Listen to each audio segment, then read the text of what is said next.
هر دستور ته چې ګورم نو منګور پکې وي او ای ونو چې موږ ډېر به وي زموږ د خوشحالو قاتلان ونو چې ډېر به وي زموږ د خوشحالو قاتلان چې څومره ډېر وي نو یو کس به د لاهور پکې وي چې څومره ډېر وي یو کس به د لاهور پکې وي غزل عرض و زه دې هسې په اوږدو لارو راتاو کړم تر تا پورې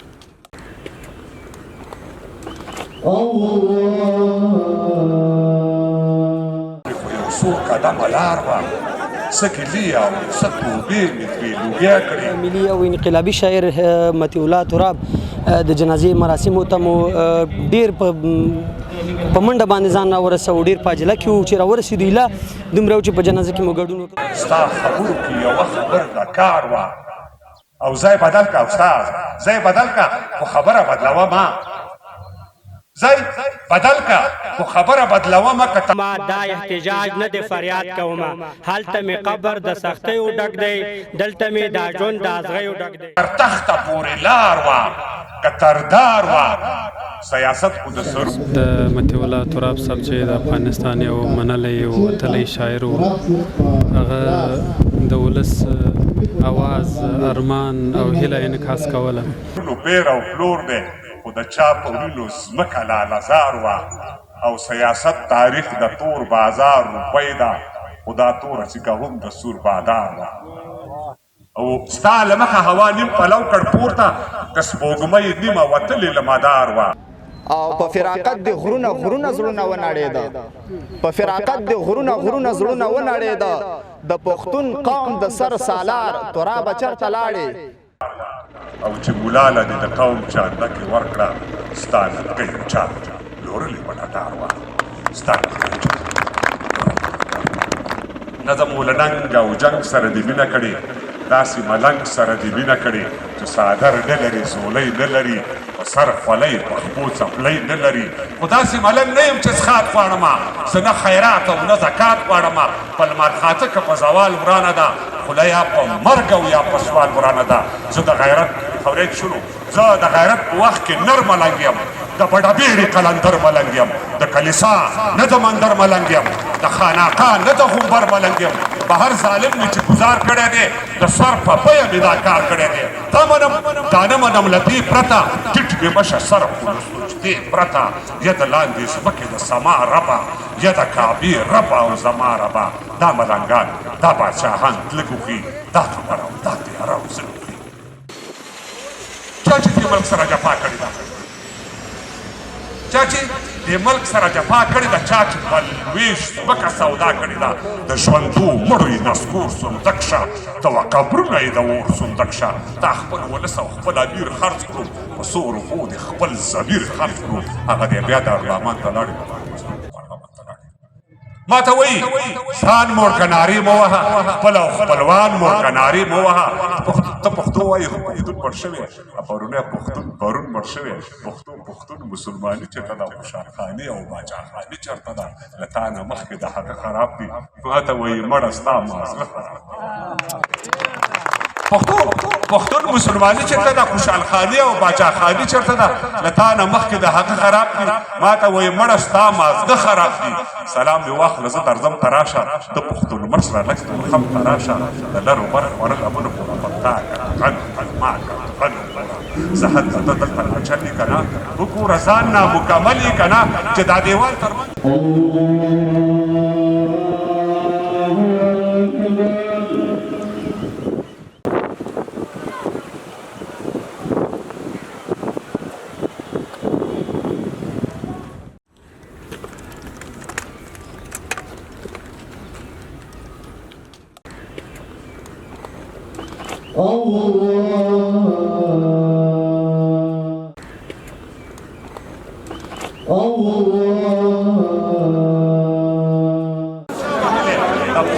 چا په منظر لا وهلې جب شو نه غواړم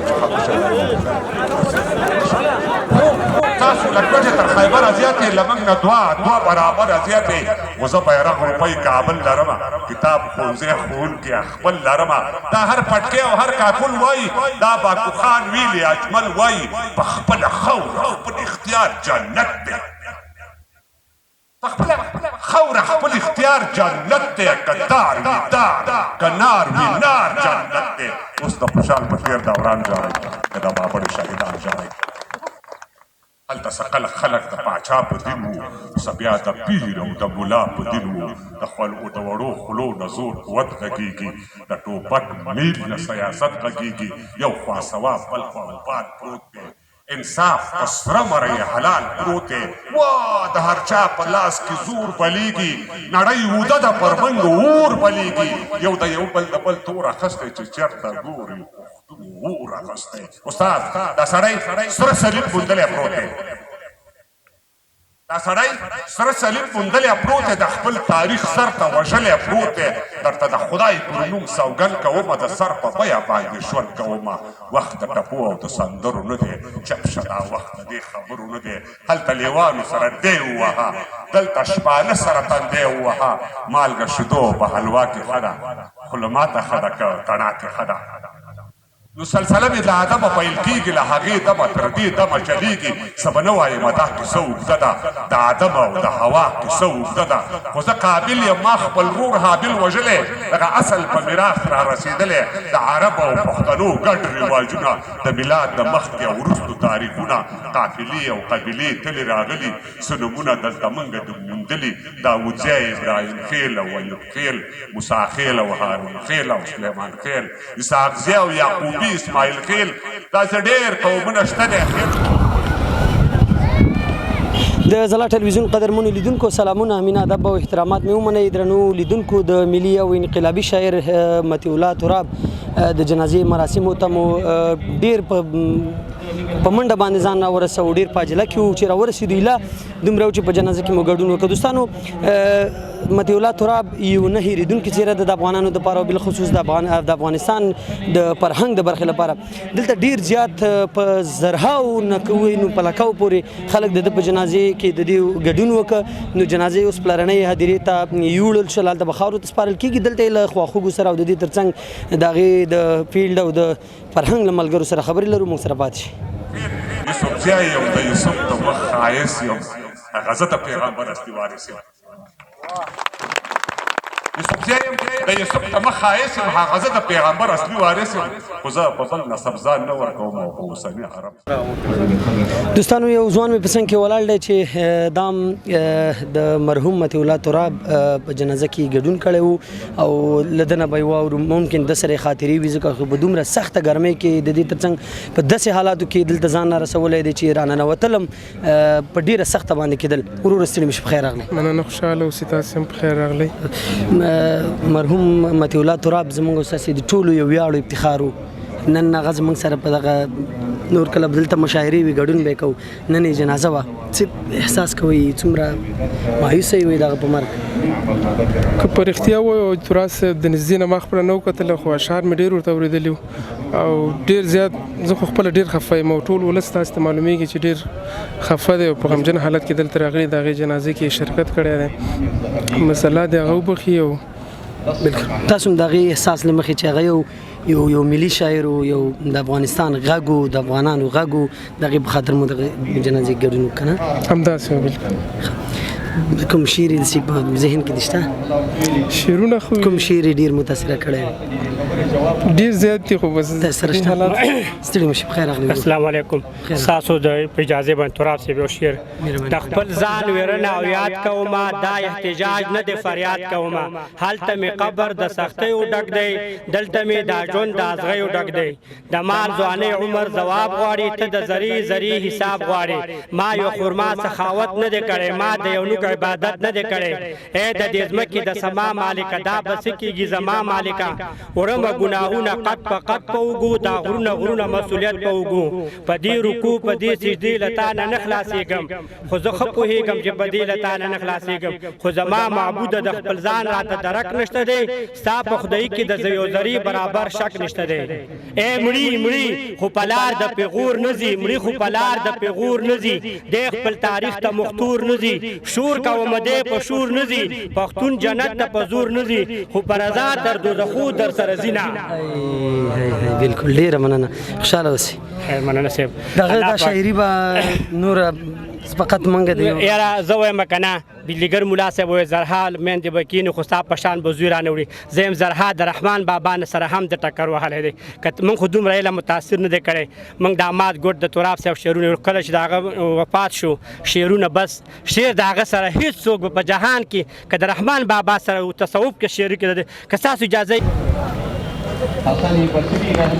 زه په بل سبزان نه ورکوم اوسني عربزان نه ورکوم چې برس فیصلان د ستوري نه دي چې زورور نه وي کمزوري نه وي غرونه سیندونه سم او شاړه نه وي چې دا جنت او دوزخ دواړه نه وي ربه معبوده په لویۍ ارضې بیا دې وستایم په خدایۍ ارضې خو په ځان یې میرنه او خپل یاد کومه دا احتجاج نه دی فریاد کومه هلته مې قبر له سختیو ډک دی دلته مې دا ژوند له هڅیو ډک دی د مال ځوانۍ عمر ځواب غواړي او د زرې حساب غواړي ما یوه خرما سخاوت نه دی کړی ما د یو نوک عبادت نه دی کړی یا د دې ځمکې د سما مالکه یا دا به څه کېږي زما مالکه وړم ګناهونه قد پر قد دا غرونه مسؤلیت په دې رکوع او په دې سجدې له تا نه نه خلاصېږم زه ښه پوهېږم چې په دې له تا نه نه خلاصېږم زما معبوده د خپل ځان راته درک نشته دی خو ستا په خدایۍ درنو لیدونکو بیا مې هم سلامونه ومنئ زما په څنګ کې هغه څوک ولاړ دی هغه هستي ولاړه ده چې نن ورځ یې په دغه مراسمو کې نه ستړي کېدونکي هلې ځلې کړي دي او په دغه برخه کې دا چې د دوی د کورنۍ یو مهم غړی و هغه څوک چې تل یې د افغان ولس غږ ته انعکاس ورکړی دی د ننګرهار اطلاعات او کلتور قدرمن رئیس صاحب زما په څنګ کې ولاړ دی د ده سره به د تراب صاحب پر شاعرۍ د هغه پر ژوند او د هغه پر مړینې چې دا څومره لویه ضایع وه په ده باندې خبرې کوو رئیس صاحب ستړي مه شئ ډېره زیاته مننه چې موږ ته مو وخت سلامت اوسئ الله پاک دې ستاسې راتګ و زحمت هم قبول کړي زموږ سره په دې غم کې شرکت وکړئ د مطیع الله تراب صاحب چې د افغانستان یو منلی یو وتلی شاعر و هغه د ولس اواز ارمان او هیله انعکاس کوله د یو داسې شخصیت د جنازې مراسمو کې تاسې ګډون کړی دی الله دې ستاسې ګډون او راتګ قبول کړي مننه رئیس محترم د ادب او فرهنګ د کورنۍ لپاره یې څومره لویه ضایع بولئ مطیع الله تراب یو داسې شخصیت و چې تل به یې سټیجونه پرې ګرم و د دې تر څنګ مشاعرې به یې رنګینولې څومره لویه ضایع بولئ دا چې مطیع الله تراب صاحب د ننګرهار ولایت اوسېدونکی و او یو انقلابي او حماسي شاعر و شعر یې ډېر کله د ولس د ارمان انعکاس و نو دا د ننګرهار ولایت د فرهنګ دپاره د شعر او ادب دپاره یو ډېر لوی او نه جبرانېدونکی ځایه ده دا تشه ممکن ډېر ژر ډکه نه سي الله پاک دې د دوی سایو تکالیف قبول کړي موږ به کوشش وکړو چې د دوی شعرونه د دوی نظمونه دا سره ونغاړو سره راټول یې کړو د چاپ په ګاڼه یې سنبال کړو بالاخره د دوی دغه هڅې و زیار و تکالیف و ادبي و فرهنګي زیار هیر نه کړو انشاءالله هڅه مو ده ډیره زیاته مننه رئیس محترم خوشحاله اوسئ کور مو ودان ډیره مننه درنو لیدونکو د ننګرهار ولایت د اطلاعات او کلتور رئیس چې د مطیع الله تراب پر مړینه باندې ډیر زیات خواشینی و او د یادونه یې وکړه چې د نوموړي اشعار به تر ډیره پورې ژوندي وساتي او هڅه به وکړي چې د دې اشعار لکه څنګه چې دی ژوندی وساتلي اوس به هم همداسې پاتې شي نو درنو دوستانو د نورو خواخوږو سره یې هم خبرې لرو هڅه کوو چې د هغه د شعر او ادب له مینوالو او د دې تر څنګ د هغې د ډګر له ملګرو سره یې هم خبرې اترې ولرو موږ سره پاتې شي شک نشته ستا په خدایۍ کې د سارې برابر شک نشته له منبره تر برجله تر چناره څه شوې څه شولې د تورو حجرې یاره وا په خړو خاورو ناسته قلندره درنو لیدونکو بیا مې هم سلامونه ومنئ زما په څنګ کې ولاړ دغه مولوي صاحب د ډېر یو لرې ځای نه د مرحوم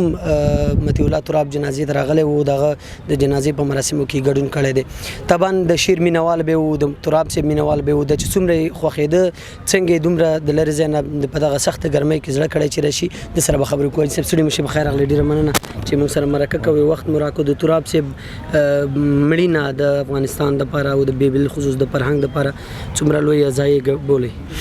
د تراب صاحب مړینه د افغانستان دپاره لویه ضایعه وه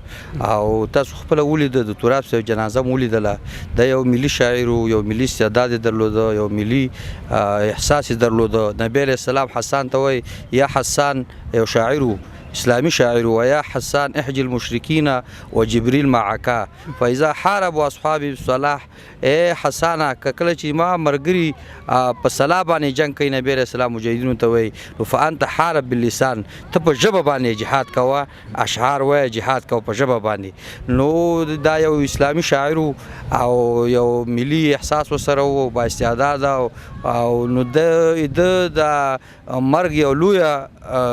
ضایعه افغانستان لپاره تاسو خپل د خلکو لیدل دلته چې څومره ګډونوال مینوال درلود تاسو ولیدل علما راغلي او مختلفو معلمین راغلي او مختلفو خلک شاعران راغلي او ادیبان مختلفو زینونه ځوانان چې ټول د جنازه مانه ولیدل ډېر کم مې لیدلې د جنازې د په جنازه کې چې موږ شرکت وکړو الله دې ورته بخښنه وکړي او الله دې د کورنۍ لپاره چې کوم الله دې لوی غم دې الله خسته بدلی ورکړي اسی محترم د شیرونو باندې ته بکم نظر باندې ګوري څه ډول ژبه کاروله تاسو به شیرونه اوریدلی د په شعر کې چې کوم د حق وینا زیاته وه حق پرستی وه خلک چې کوم داسې اشعار ویلي چې هغه داسې اشعار نه وو لکه چې کوم سرخي وه او سپېده وه او یا چې کوم د سیند غاړه وه دا شیان نه و پکې او چې کوم د یو حقیقي وینا وه شعر حقیقي هغه او خپل چې کوم د هغه انعکاس کو چې سبب وو یو حق پرست شاعر چې سبب وو هغه وخت سره مطابق هغه خلکو ته ښکارا کوله نو خلکو سخت مینه د سره درلوده سپینګیرو وړو زړو علما او مجاهدینو نورو ټولو سره د افغانستان ولس ټولو سره سخت مینه او سره د افغانستان ولس نو تاسو خپل ولیدل دغه د سره د مینې دغه جنازه هغه کوي خارندوی ده چې د سره خلکو څومره مینه وه کوم ځای نه راغلی جنازې ته څومره لرې زه د شیخ مصري ښارګوټي نه راغلم چې کله خبر شوم او یو چا فیسبوک لاس کې نیولی وه موبایل تراب صاحب وفات شوی زه هغه ځای نه را روان شوم او 11:30 بجې د جنازې دپاره دلته چې کوم ده زه ښار کې وم نو بس کوم د جنازې طرف ته راغلم خیر ډېره مننه خوشحاله کور مدان مننه قاری صاحب محترم اول به درته نوم یاد کړي چې څه نوم دی او د دې نه علاوه ډېرو مشاعرو کې به هم تراب صاحب سره ګډون کړی وي د هغه اشعار د هغه مړینه د ستاسو د فرهنګ لپاره څومره لویه ځای ده او څومره په دغه پر مړینه خواشینی یاست ډېره زیاته مننه وروره خوشحاله اوسېږئ نو نوم خو مې شوکت الله دی او په ادبي بهیر کې مې بیا نوم او تخلص باسولی دی د ننګرهار ولایت د مومندرې ولسوالۍ اوسېدونکی یم نو یقینا چې مطیع الله تراب صاحب چې و د پښتو ادبي شاعرانو نه او ادبو ته یې ډېر زیات کار وکړ او شعر یې همداسې یو تاند او دومره خوندور شعر و که رښتیا درته ووایم چې ټوله پښتونخوا لر او بر ټول شاعران اگر چې اوس هم په پښتونخوا کې ډېر ښه شاعران شته خو لیکن ټول شاعران د تراب صاحب د شعر نه متاثره و په دې باندې انشاءالله چې ټول خلک باوري دي او په آینده کې لکه څنګه چې رحمان بابا یو تاریخ لري نو زمونږ آینده نسل ته به تراب صاحب داسې وي لکه رحمان بابا او ډېر خلک به یې بیا ارمان کوي مهرباني کوم شعر مهرباني نو د تراب صاحب په تعزیت باندې ما همدانن یو شعر لیکلی او همغه به در سره شریک و دا د تراب صاحب درنې کورنۍ او ټولو هغه ورونو ته چې ورباندې خفه وي ډالۍ وي وایي د سترګو تور د زړه قراره ترابه چرته لاړې د سترګو تور د زړه قراره ترابه چرته لاړې دومره په بیړه او تلوار ترابه چرته لاړې او ادب پتا ته په ادب باندې ځلانده ادب پتا ته په ادب باندې ځلانده ولې زما هم فکره لتازار ترابه چرته لاړې او په فراقت د غرونه زړونه ونړېده په فراقت د غرونه زړونه ونړېده د پښتون قوم د سر سالار ترابه چرته لاړې او د ولس غږ وي بې ضرره بې پروا سړی وي د ولس غږ وي بې ضرره بې پروا سړی وي د دیوبندي باسولیار ترابه چرته لاړې سر راپورته کړی ظلم عمره خلک وایي خط او برېت او لاس په کار دی ستا یعقوب د هېواد پوه صفه سالار دی سلامونه ارواخان جلال الدینه هیر مې نه یې بدرودینه تر سنګینه له ظلمته تر خروار لاره اترنګه شاهي ګوټه د منصور په وینو رنګه د ظلمته تر خروار لاره اترنګه شاهي ګوټه د منصور په وینو رنګه د قومونو او د خیلونو په نوم قهر موږ خوړلي د تاریخ مثال د قومونو د خیلونو په نوم قهر موږ خوړلي د تاریخ تیر کړي زهر نه اندړ یم نه نورزی یم نه اڅک یم نه غلجي نه دورانې نه د کوږک یم نه منګل او نه وردګ او نه پوریان شئ څوک مو ونه غولوي بیا هوښیاران شئ نه شینواري نه صافي نه